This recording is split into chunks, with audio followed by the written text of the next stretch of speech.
Well, mga ka-One Stories, trending nga po ngayon ang naging laro kanina ng Team USA kontra sa Serbia. May pagkakataon na nga sanang manalo ang Serbia sa USA sa unang pagkakataon, ngunit sa hindi inasahan, nabaliktad pa ang kanilang mundo. Tuwang-tuwa na nga sana si Bogdan Bogdanovic sa kanilang mga shooting na halos lahat pumapasok. Tinatrash talk pa nga nito si LeBron James noong quarter 4 matapos pumasok ang kanyang long range shot. Ngunit bigla nga itong napalitan ng lungkot, and guess what? Dahil sa pagkatalo, inakusahan pa nito ang Team USA dahil dinaya nga daw sila.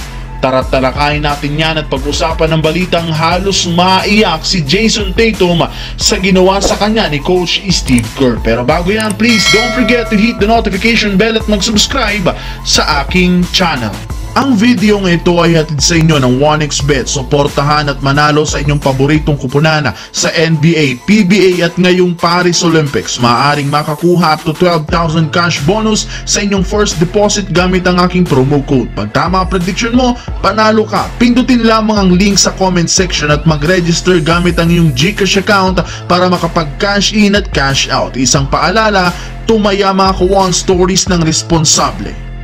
Well, as we all know, bawat tira nga po na binibitawan ng Serbia sa Rainbow Country, halos lahat pumapasok. Napapailing na lamang nga dito si LeBron James dahil sa ganda ng kanilang ginawang preparasyon para sa semifinals. Kung inyong ang matatandaan, nakipag-trash talkan pa nga si Bogdanovic kay LeBron at binawian naman ni LeBron ang two small gestures. Kahit nga ang bench ng Serbia tuwang-tuwa sa kanilang performance, ngunit lahat ng ito nabaliktad matapos maagaw ng Team USA ang momentum at na-outscored nila ang Serbia sa last 5 minutes. Simula nga down 17, naitabla at nakalamang pa sila ng 5. Kaya naman bigla na lamang nga pong tumahimik ang maingay kaninang si Bogdan Bogdanovic.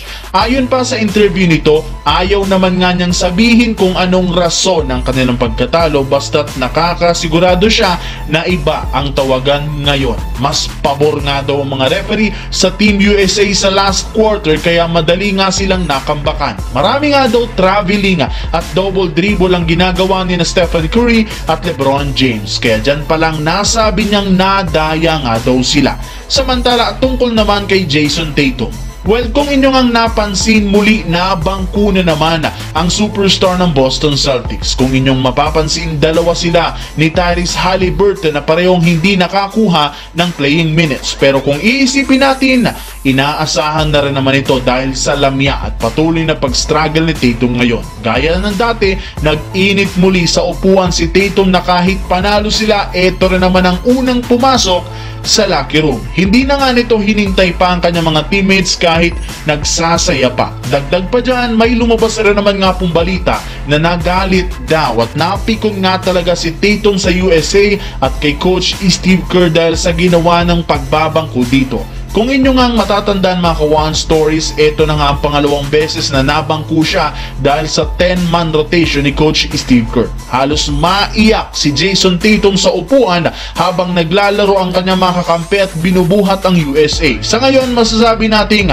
may sama na ng loob si Jason Tatum kay Coach Steve Kerr. Gold medal match na nga po mga ka-One Stories kontra naman sa team ng France.